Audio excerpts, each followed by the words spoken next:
C'est un peu un jeu vidéo, la vie, où tu choisis comment tu réponds face à une situation. Si tu es dans un jeu vidéo et que tu as un boss qui a trop de pouvoir, tu vas pas faire « Ah putain, le boss, il a trop de pouvoir, comment je vais faire ?» Non, tu es dans le jeu vidéo, tu fais « Putain, maintenant, comment je peux réussir à trouver son point faible ?» Et c'est un peu la même chose face aux situations que la vie te donne.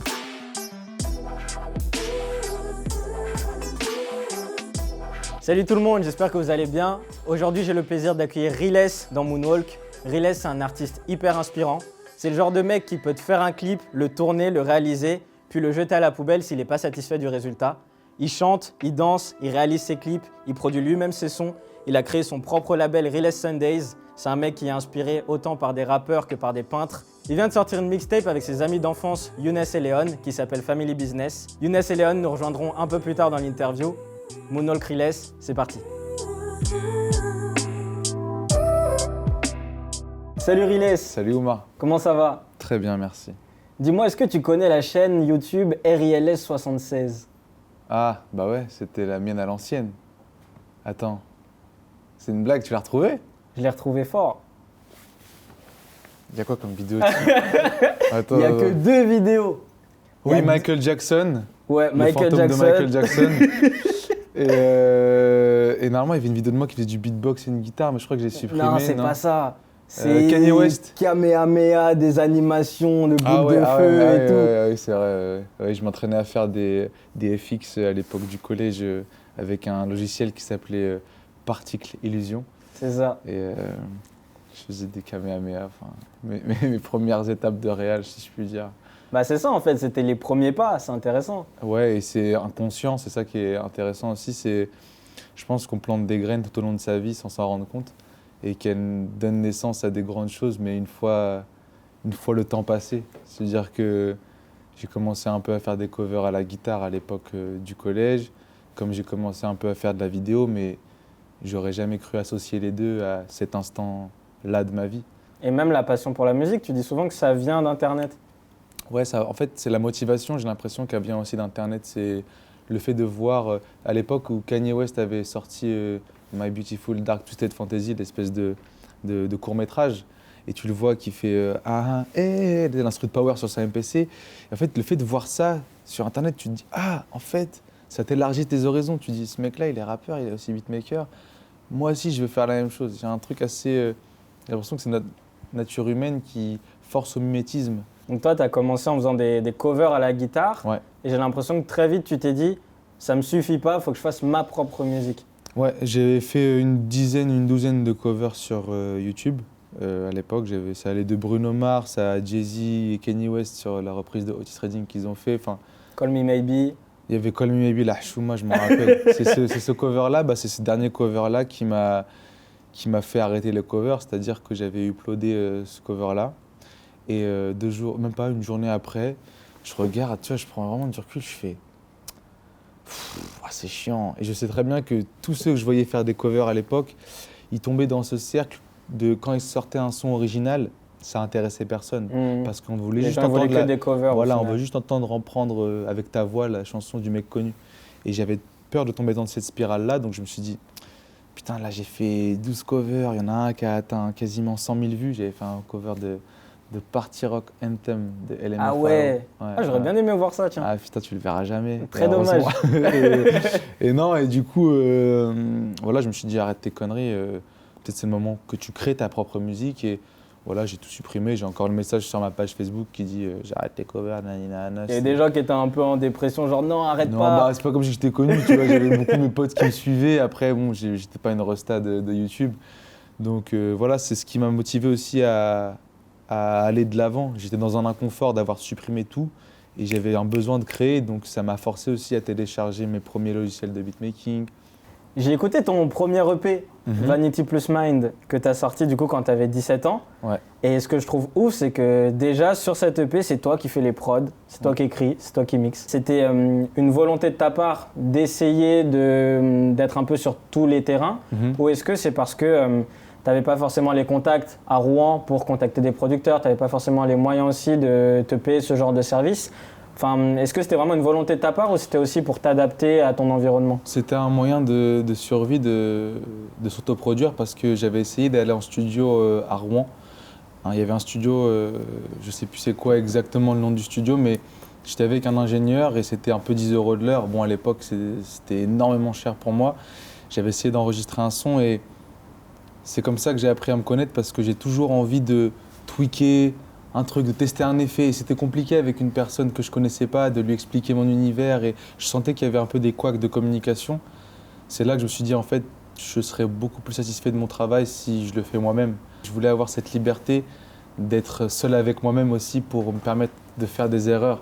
Parce que j'ai l'impression que c'est dans les erreurs qu'on trouve l'originalité et j'avais du mal à me permettre des erreurs quand j'étais avec quelqu'un ou tu vois, c'est aussi les premières fois où tu es en studio donc tu n'es pas forcément à l'aise et cette question d'être à l'aise, je la trouvais plus pertinente quand j'étais encore une fois seul avec moi-même et vu que je faisais un peu de peinture avant et j'essayais de vendre mes tableaux, je m'étais fait la réflexion de si je veux faire un tableau, je ne vais pas demander à quelqu'un de dessiner ce que j'ai en tête parce qu'il y aura toujours du filtre entre l'idée que j'ai de base et le rendu final. Et moi, je voulais qu'il y ait le moins de filtres possible entre l'idée de base et le rendu final. Et je trouve que tu arrives à accomplir ça si tu es aux mains ou tu es le chef d'orchestre de toutes tes envies, en fait, de tester des choses. Et tu l'as financé comment, du coup, ce home studio? Je vendais des peintures. Je vendais des peintures à mes voisins, aux gars de la salle. Et après, je travaillais aussi en tant que surveillant à mi-temps dans un lycée qui s'appelle le lycée Georges Baptiste. Et ça me permettait de me faire 600 balles par mois, pareil, pour me mettre de côté des sous, que ce soit pour une carte son, un préampli, parce que c'est le matos musical, d'un point de vue de quelqu'un qui n'a pas encore d'indépendance financière, ça paraît énormément cher, excessivement cher même. C'est combien à peu près pour vraiment avoir un home studio équipé? Je pense qu'il fallait partir sur un 700-800 balles, mais je devais aussi passer un peu de l'argent à ma mère, tout ça. Enfin, il y avait aussi ce côté, j'ai des responsabilités avec l'argent que j'ai, je ne peux pas tout mettre dans moi, donc réussir à mettre un peu de côté pour la musique, un peu de côté pour la famille. Et je crois qu'il y a ta bourse du mérite aussi, tu as bossé à fond pour avoir cette bourse du mérite, la mention très bien au bac. Ouais, j'ai charbonné pour avoir la mention très bien au bac, ce qui m'a permis d'avoir une bourse au mérite quand je suis rentré à la fac. Et pareil, c'était plein de petites économies que je m'étais faites pour m'assurer d'avoir une liberté artistique dans ma création, du moins. Et ce charbon dont tu parles, j'ai l'impression que ça te représente vraiment. Parce que tu es un gros bosseur, là, sur ta main, je vois qu'il y a marqué Don't get distracted, je le dis peut-être moins bien que toi. Tu as work more aussi dans ton studio, enfin, tu as vraiment un mental sur le taf. Ça te vient d'où? Ça vient d'un petit traumatisme que j'ai eu quand j'étais à l'époque du collège. C'est-à-dire que quand je suis arrivé au collège, j'étais assez. Je faisais un peu le caïd, j'étais pas un élève sérieux. Et pourtant, j'avais les ressources pour. À chaque fois, on me disait « Ouais, Riles, nanana ».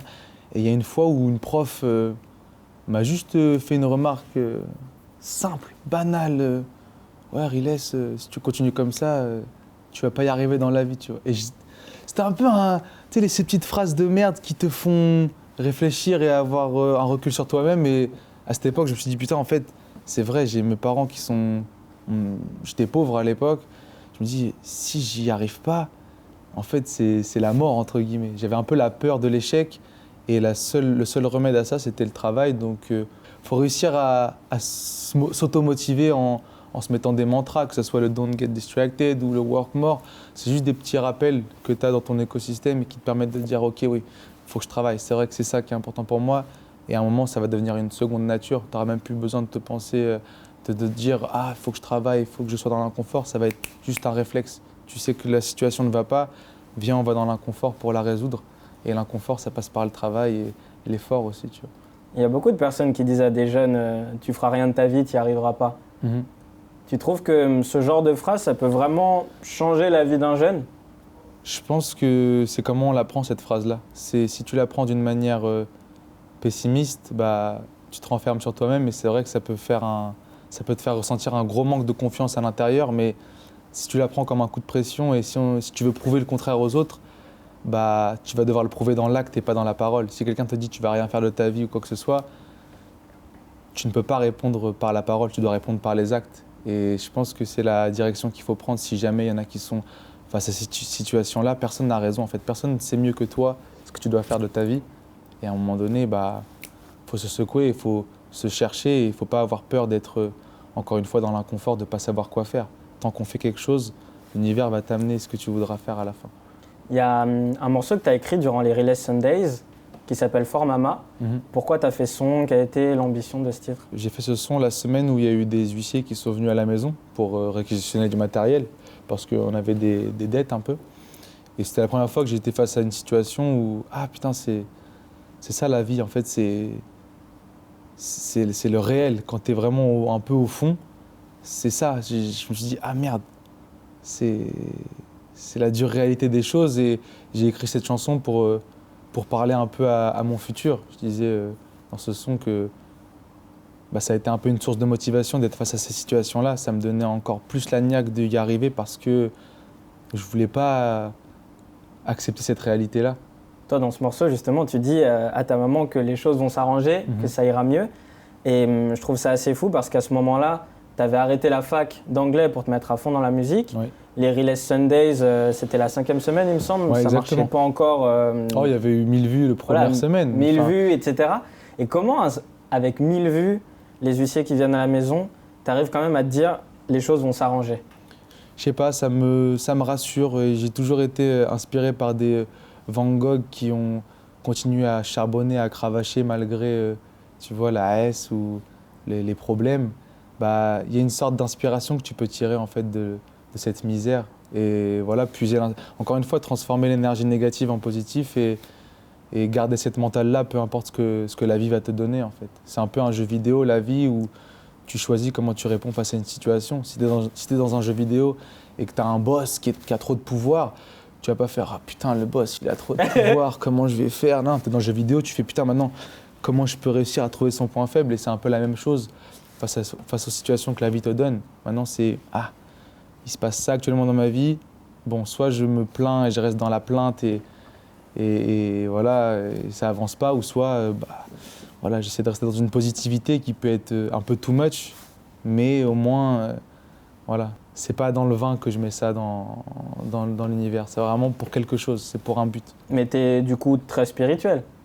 Ouais, récemment, j'ai commencé à être beaucoup plus spirituel que je l'étais avant, et ça m'aide parce que je trouve qu'il y a je suis quelqu'un de très cartésien, tu sais, qui a fait des études scientifiques, bac S, tout ça, et souvent, on voit le spirituel comme les chakras, Babaku, le va-nu-pied, tout ça. Enfin, il y a une DA qui peut être très repoussante dans ce côté spirituel des choses, mais si on s'affranchit de ça, on peut vraiment trouver des réponses à des questions qu'on se poserait et qu'on ne peut pas avoir la réponse à l'instant T. Le spirituel, c'est une religion en particulier? En fait, ça dépend. On peut l'appeler religion, tu peux l'appeler Allah, tu peux l'appeler Dieu, tu peux l'appeler l'univers. Moi, j'essaie de ne pas désigner les choses avec des mots parce que les mots, c'est très limiteur. Enfin, les mots, ça met des choses dans des cases. J'essaie juste de ressentir les choses et d'interagir avec de la meilleure manière possible. Toujours être dans le positif, toujours mettre son ego de côté quand on est face à une situation. Enfin, je sais pas, c'est encore abstrait aussi pour moi parce que je suis toujours en apprentissage. L'art de vivre, c'est quelque chose qu'on apprend. Il y a, je crois, justement, une expérience qui t'a permis de beaucoup apprendre sur toi dans ta vie. C'est les Release Sundays de septembre 2016 à septembre 2017. Du coup, tu as fait un son par semaine où tu t'isolais dans ta chambre. Je crois que tu sortais pas, tu n'allais pas en soirée, etc. Et c'était quoi concrètement le but de ce challenge-là pendant un an pour ta carrière, pour toi? Le but, c'était de me faire connaître parce que j'avais pas les médias de mon côté, parce que je connaissais pas comment ça fonctionnait. Je savais pas qu'il fallait un attaché de presse. Moi, j'avais une vision assez basique de l'industrie. C'était en mode... si un journaliste t'aime bien, il va partager ton son, et puis c'est comme ça que ça se passe. Et en fait, c'est pas forcément que ça. Et je me suis dit, le meilleur moyen de me promouvoir, c'est d'être constant dans ce que je vais sortir. Et si je sors un son par semaine dans la tête des gens, à un moment donné, il y a quelqu'un qui va dire « Mais attends, c'est qui ce gars, il sort un son par semaine ?»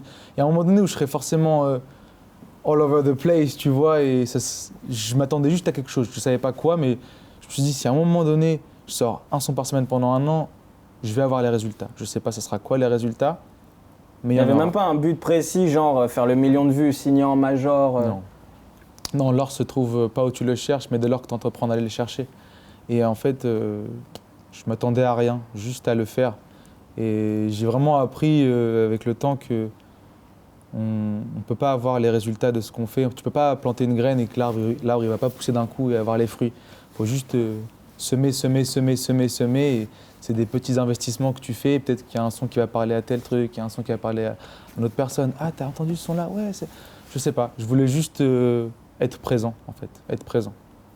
En fait, je te trouve tellement sage dans ta vision des choses que ça me fascine. J'ai besoin de comprendre d'où ça vient. Si c'est des livres, si c'est des gens à qui t'as parlé, parce que c'est. Moi, il y a un truc. C'est incroyable. C'est un tout et ça vient peut-être des livres ou des vidéos que j'ai vues, mais il y a aussi mon père qui est quelqu'un de très spirituel. Et depuis tout petit, il me répète la force tranquille, l'importance d'écouter les gens, de ne pas écouter pour répondre, en fait, écouter pour assimiler les choses. Et c'est des choses qu'il me disait quand j'avais peut-être 10, 12 ans et que, bon, j'étais en mode, ouais, c'est les phrases de papa, tu vois, c'est... Okay, tu calculais pas trop de base. Et en fait, des fois, tu te rends compte des choses plus tard.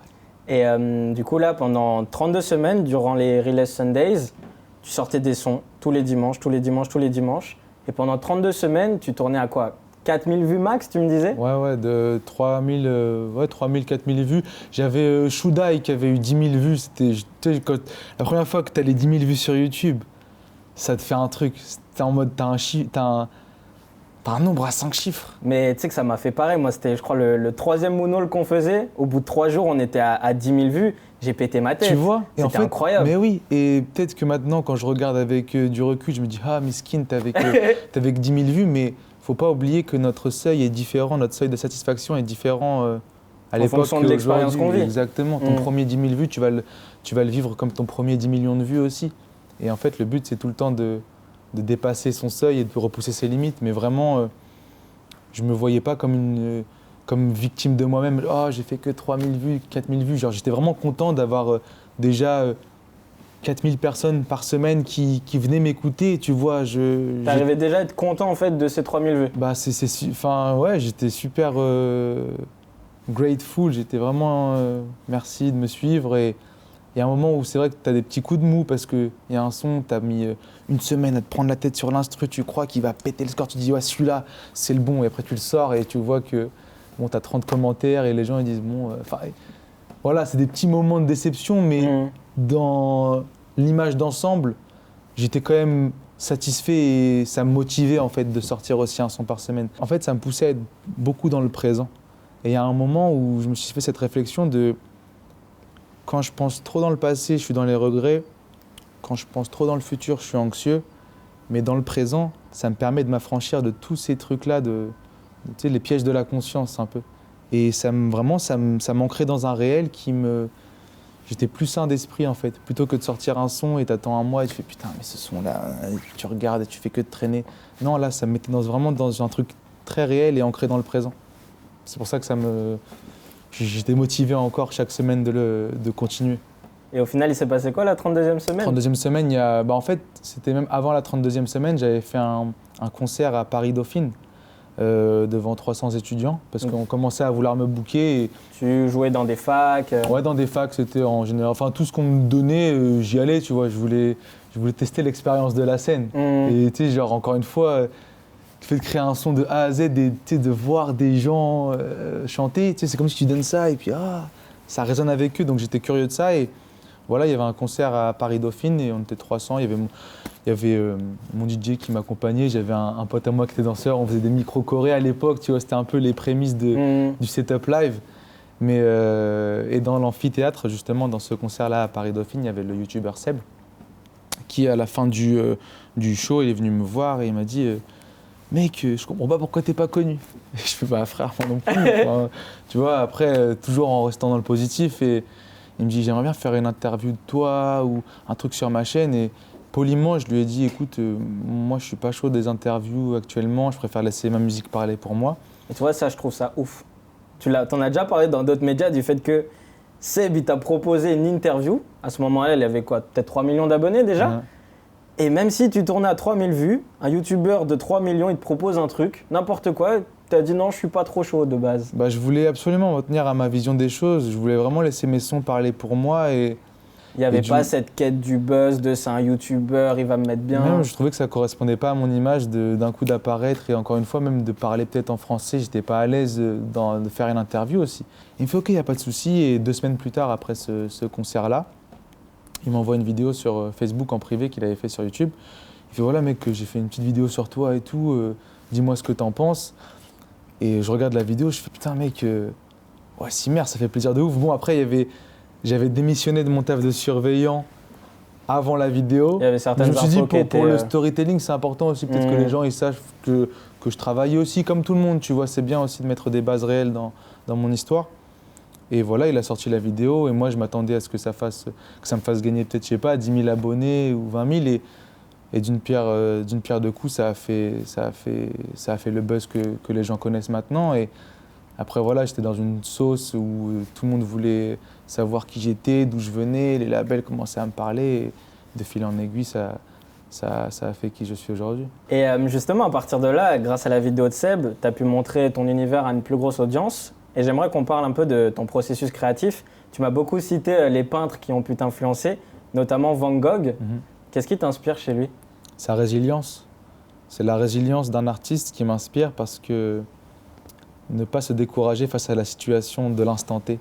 Pour moi, un artiste, il est fort s'il arrive à dissocier les différentes échelles de temps. Je m'explique. On est beaucoup habitué à, tu vois, j'ai soif, je bois, j'ai faim, je mange, je suis moche, je me coiffe. On veut un truc, on l'a à l'instant T directement. Mais c'est différent dans l'art. C'est pas je vais faire une belle œuvre et je vais avoir les fruits de mon œuvre maintenant. J'ai fait un son comme à la Michael Jackson où j'ai fait un tableau à la De Vinci. C'est pas là les gens ils vont faire ah ouais t'es trop fort, bravo, c'est super. Non, faut savoir être patient et planter des belles graines et ne pas se soucier de quand est-ce que ça va péter. Juste avoir du recul sur l'échelle du temps parce que les investissements qu'on fait, on n'est pas censé récolter les fruits à l'instant T. Et tous ces artistes-là qui ont fait des centaines de tableaux et pendant 20 ans, personne ne les reconnaissait et puis ils étaient pauvres. Et tu vois, quand ils sont morts, ils pètent.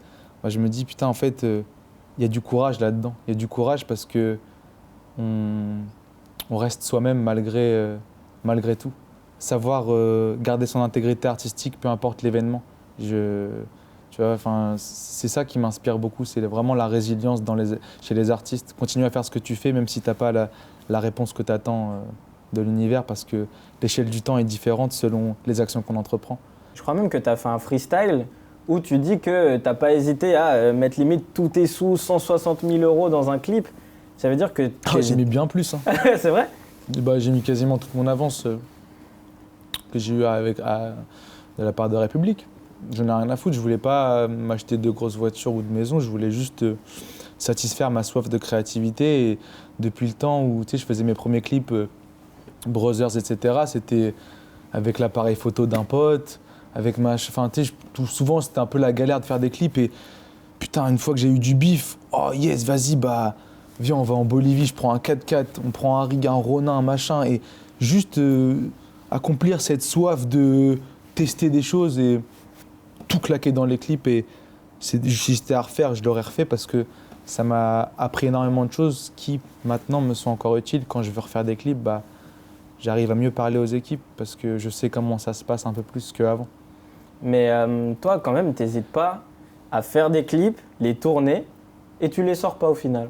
Ouais, parce que je pense que on est trop dans une société ou une situation où on fait les choses pour les sortir. Et des fois, il faut savoir créer pour apprendre de soi-même. On peut pas… si je devais sortir tous les sons que j'ai créés, je pense que je serais beaucoup moins… Il y a beaucoup d'erreurs que tu fais en fait quand tu crées, il faut se permettre de les faire. Et des fois, la pression financière, il y a des fois où j'ai fait des clips à 30K et je ne les ai pas sortis parce que en fait, ça ne m'allait pas. Je ne veux pas sortir quelque chose dont je ne suis pas satisfait. C'est important d'avoir une exigence envers ce que tu sors. Et c'est important aussi de faire les choses pour apprendre. Tu peux pas, si je devais sortir encore une fois tous les sons que je fais, ce serait bizarre, ce serait moche. Je préfère vraiment me donner l'option de faire une erreur et de ne pas la sortir, mais d'apprendre de cette erreur. Je sais pas, c'est un peu un système de société où on fabrique quelque chose, ça doit automatiquement être donné aux gens. Des fois, il faut se donner la peine de fabriquer pour apprendre. Mhm. Tu vois, c'est pas parce que j'ai mis du bif, du temps, de l'effort, de la sueur, du sang dans ce projet-là que maintenant c'est parce que j'ai fait tout ça, je dois le sortir. Je veux pas que sortir un projet soit une tare pour moi. Je veux pas le sortir et ne pas l'assumer après. Tu vois, je veux le sortir et être fier, le défendre, de dire c'est ma vision, c'est comme ça que je l'imagine. Si je suis pas satisfait, ça sort pas. Faut savoir être et ça fait mal, tu vois, ça fait mal. C'est de l'inconfort, mais ça amène une sérénité d'esprit après qui est pour moi essentielle. Et est-ce que parfois tu te poses la question de et si j'avais chanté en français au lieu de l'anglais, est-ce que mon public serait différent? Est-ce que ma carrière serait différente? Non, j'essaie vraiment de ne pas penser, j'essaie vraiment d'être dans le présent le plus possible. Encore une fois, le passé c'est les regrets, le futur c'est l'anxiété. Parce que moi je te pose cette question parce que tu vois, en France, il y a quand même un marché du disque qui fait que un artiste qui rappe en français, il est plus passé en radio, il a plus forcément, les gens écoutent plus en fait de chansons en français. Donc étant donné que toi tu parles cette langue, tu aurais pu te dire ça va être plus simple de faire en sorte que ma musique parle aux gens si je parle dans cette langue, tu vois. Mais c'est pas grave, tu sais, moi j'ai pas peur de couler, j'ai pas peur de faire 150 ventes la première semaine, en fait je m'affranchis de la peur de l'échec et ce qui me permet d'être vraiment honnête dans ce que je veux donner. Si je dois m'adapter au public dans lequel, de mon écosystème, je suis plus moi-même. Je fais de la musique en fonction des autres et pas en fonction de moi. Et si moi, je ne corresponds pas à tous les critères de réussite de mon écosystème, c'est pas grave. Moi, je veux juste, encore une fois, être le plus honnête dans ma démarche. C'est vraiment, c'est trop important pour moi, pour un artiste, d'être honnête dans sa démarche. Et je ne voulais pas rapper en français. Donc, il n'y aurait aucun intérêt pour moi, juste pour faire plus de ventes et avoir plus d'argent, de faire ça, parce que ça n'aurait pas été l'essence même de qui je suis. Donc, j'essaie de m'affranchir de la peur de l'échec pour être honnête avec moi-même dans ce que je véhicule. Et là, il y a un projet du coup que tu sors avec tes amis d'enfance, Younes et Léon. Ils sont là, donc je propose qu'ils nous rejoignent. Ça va? Ça va les gars? Cool, ça va. On est réunis parce qu'il y a le projet Relay Sundays. Exact. Qu'est-ce que ce label? Ce label, c'est le label que j'ai créé pour signer mon contrat avec République et m'affranchir d'un contrat artiste, plus faire une collab. Et de fil en aiguille, j'étais tout seul dans le label. Et vu que Younes et Léon, ils sont avec moi depuis le lycée, même avant, on a toujours gravité autour de la musique. Et la logique des choses a fait que je les ai signés dans le label pour pouvoir leur donner de la sephore. Mais c'est ce que je trouve intéressant parce que quand on regarde ton parcours, Riles, on se dit souvent il fait tout seul, etc. Et en fait, quand on regarde de plus près, depuis l'adolescence, depuis le lycée, vous faites des choses ensemble, vous travaillez ensemble. Totalement. Il y a une part de Riles où effectivement il est très solitaire et il va faire son art en solitaire, voilà. Mais il y a une part de lui aussi très généreuse dans laquelle il partage ses compétences, son savoir-faire et dans lequel on va se retrouver aussi nous avec lui. Et même mine de rien, même si son art aussi il le fait tout seul, combien de fois il nous demande, il aime bien nous faire écouter. Au bout d'un moment, il y a un moment où il nous fait écouter. Il a besoin aussi d'avoir du recul, d'avoir nos avis, d'en faire ce qu'il veut après. Mais voilà, on lui donne. Donc ouais, il y a une part très solitaire chez toi, mais en même temps, il y a aussi un côté hyper généreux. Ouais, et moi, personnellement, la première personne chez qui j'ai enregistré, c'est mon gars Riles. C'est lui qui m'a appris aussi à s'enregistrer soi-même. Tu vois, cette culture de faire tout soi-même, etc., ça vient de Riles. Donc, franchement, il y a plein de choses que j'ai appris grâce à lui. Il y a pas mal de collectifs qui se sont créés là, cette année entre Très Organisé, Seven Binks, etc. Qu'est-ce que ça apporte selon vous de vraiment créer des collectifs autour d'une ville? Est-ce qu'il y a aussi cette idée de on va mettre Rouen sur la carte du rap? Je pense que bien sûr, il y a une fierté quand même, tu vois. Nous, on vient de Rouen, il n'y a pas de rappeur de Rouen qu'on peut te citer avant nous. Si, il y en avait, mais il n'y en a pas qui rayonnaient nationalement en mode c'est eux les rappeurs qui viennent de Rouen, etc. Et je pense que, bien sûr, nous, on est fiers de venir de Rouen, on est fiers de le revendiquer, et on sait que la ville nous voit, nous regarde, et on a envie de leur rendre aussi ces choses-là, tu vois. On organise des événements, on invite les gens de Rouen, on fait partager le studio dans lequel on peut enregistrer, etc. Et ouais, non, carrément, Family Business, c'est une manière de montrer que, voilà, nous, on vient de Rouen, on en est là aujourd'hui, et c'est que le volume 1, comme a dit Riles, il y aura peut-être le volume 2, le volume 3. Enfin, bien sûr, il y a un côté Rouen, on est fiers de venir de Rouen. Puis il y en a qui vont voir ça comme une faiblesse, tu vois, qu'on soit de province ou quoi. Mais tu peux aussi le voir comme une force. On a souvent ce débat-là avec Lyon, tu vois. Si on était de Paris, à Paris aujourd'hui, c'est presque saturé aussi, tu vois. Il y a beaucoup de rappeurs. Tu es dans un quartier, dans la même tour, il y a 15 rappeurs, tu vois ce que je veux dire?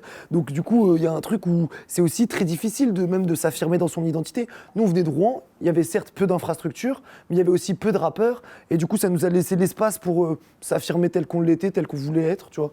Donc je pense que, voilà, c'est exactement... Ça dépend, c'est toi qui tournes la situation comme tu l'entends, en fait.